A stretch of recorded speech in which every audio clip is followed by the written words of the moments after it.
Hello friends, तो आज हम पढ़ने वाले हैं क्लास 11 के बिजनेस स्टडीज़ का चैप्टर 9, जिसका नाम है स्मॉल बिजनेसेस एंड एंटरप्रेन्योरशिप। ये इस चैप्टर का 5th वीडियो है और इस वीडियो में हम पढ़ेंगे characteristics of entrepreneurship.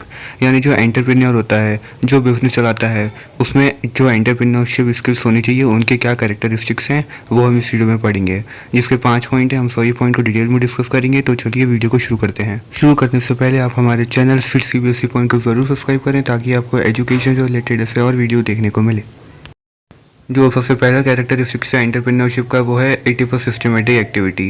Entrepreneurship does not happen by chance, it is a systematic step by step and purposeful activity. It involves certain skills and knowledge that are needed to be acquired, learned and developed through formal training or education। यानी जो entrepreneurship है वो एक पूरी systematic activity है। इसका एक step होता है जो एक एक करके लेना पड़ता है, तभी एंटरप्रेन्योरशिप डेवलप होती है। ये एक पर्पसफुल एक्टिविटी है, ये किसी चांस से या बाय चांस नहीं होती है। और अगर आपको एंटरप्रेन्योर बनना है तो उसके लिए आपके पास स्किल होने चाहिए, नहीं तो आपको उन्हें डेवलप करने पड़ेंगे एजुकेशन या फॉर्मल ट्रेनिंग से। सेकेंड जो कैरेक्टरिस्टिक्स है वो है lawful and purposeful activity. The objective of entrepreneurship is lawful activity. It is important that entrepreneurs does not gate involved in unlawful business. They should act with in the loss laid down by the government and society.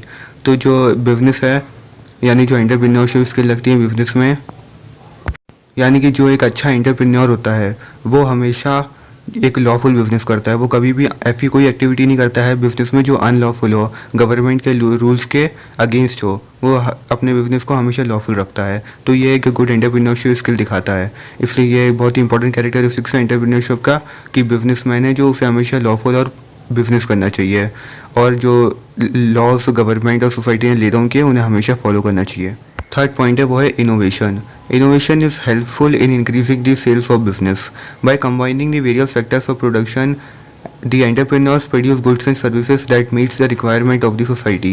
Innovation may involve introduction of new products, technological upgradation, better and cheaper products. यानी जो innovation है, यानी कि introduction of new ideas in a business, ये बहुत ही important characteristics है किसी भी जो भी एक अच्छा एंटरप्रेन्योर है, यानी जिसमें अच्छी एंटरप्रेन्योरशिप स्किल्स हैं, उसमें ये कैरेक्टर होना चाहिए। इनोवेशन अपने बिजनेस में हर समय करते रहना चाहिए। और वो इनोवेशन कैसे कर सकता है, जैसे वो कोई न्यू प्रोडक्ट्स ले आए, या कुछ अपनी जो टेक्नोलॉजी है प्रोडक्शन करने की उसमें कुछ अपग्रेड करे, या better and cheaper products customers के लिए लाए, जिसकी वजह से उसके सेल्स बढ़े और ज़्यादा प्रॉफिट हो। फोर्थ जो कैरेक्टरिस्टिक है वो है risk taking. Entrepreneur should be ready to take a risk. Risk taking is an essential part of any business.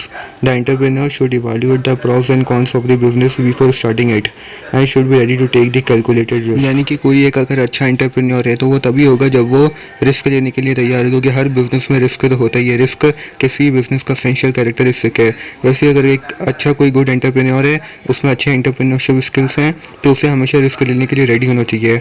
कोई भी बिजनेस स्टार्ट करने से पहले उसे जो प्रॉस एंड कॉन्स, यानी जो एडवांटेजेस और डिसएडवांटेजेस है उस बिजनेस के, उन पे एक डिटेल्ड स्टडी करनी चाहिए। फिर उसके बाद ही उसे स्टार्ट करना चाहिए। और जब उसे पता चल जाए कि इसके कितने डिसएडवांटेज है, यानी कितना रिस्क हो सकता है, और उतना रिस्क उसे लेने के लिए तैयार भी हमेशा रहना चाहिए, तभी उसका बिजनेस सक्सेस हो सकता है। फिफ्थ और लास्ट है वो है organisation of production. Production involves different factors like land, labour, capital and technology. The entrepreneur should have a good skill to raise all these factors, keeping in view the interest of the enterprise. तो अगर business of production करना है तो उसके लिए factors of production जैसे land, labour, capital और technology लगेगी। तो इन सब का जो ऑर्गेनाइजेशन होता है, यानी प्रोडक्शन के लिए जिन चीज़ों को चाहिए उन सबको एक गुड एंटरप्रेन्योर जो होता है उसे ऑर्गेनाइज करना चाहिए। उसके पास गुड स्किल्स होनी चाहिए ताकि वो इन सब फैक्टर्स को जल्दी से जल्दी ऑर्गेनाइज कर सके इंटरेस्ट ऑफ द एंटरप्राइज को रखते हुए। यानी जितना बिजनेस का बजट है, जितना वो कैपिटल इन्वेस्ट कर सकता है, उस हिसाब से सारे फैक्टर्स को उतनी कॉस्ट में अवेलेबल करा सके सही समय पे, वही एक अच्छा एंटरप्रेन्योर होता है।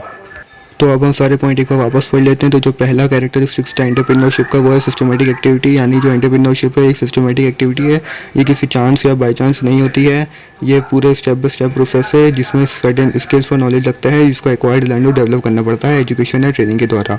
सेकंड है लॉफुल एंड पर्पस एक्टिविटी। तो कोई भी एंटरप्रेन्योर है तो उसे जो लॉज गवर्नमेंट ने ले डाउन किए उनके अंदर रहते हुए अपना बिजनेस करना चाहिए, कोई भी अनलॉफुल एक्टिविटी में इन्वॉल्व नहीं होना चाहिए।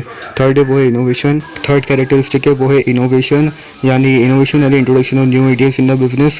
ये ऐसी स्किल है जो हर एक गुड एंटरप्रेन्योर में होनी चाहिए। अगर उसे अपने बिजनेस और बढ़ाना है तो नई नई चीज़ें उसे अपने बिजनेस में इन्वॉल्व करनी चाहिए और इनोवेट करना चाहिए। फोर्थ है रिस्क टेकिंग, यानी अगर कोई एंटरप्रेन्योर है तो उसे हमेशा रिस्क लेने के लिए तैयार होना चाहिए। बिजनेस स्टार्ट करने के पहले जो उसके प्रॉन्स एंड कॉन्स है, प्रोस एंड कॉन्स है, उन्हें भी उसे डिटेल इन्वेस्टिगेशन करना चाहिए, उसके बाद ही बिजनेस स्टार्ट करना चाहिए। फिफ्थ और लास्ट है वो है ऑर्गेनाइजेशन ऑफ प्रोडक्शन। तो जो फैक्टर्स ऑफ प्रोडक्शन है, लैंड, लेबर, कैपिटल, टेक्नोलॉजी, उसे जल्दी से जल्दी और जितने कॉस्ट बिजनेस ले सकता है उतने ही कॉस्ट में उसे अवेलेबल करा देना चाहिए और सबको ऑर्गेनाइज करके प्रोडक्शन जल्दी से जल्दी चालू कराना चाहिए। यही एक गुड एंटरप्रेन्योर का कैरेक्टरिस्टिक होता है।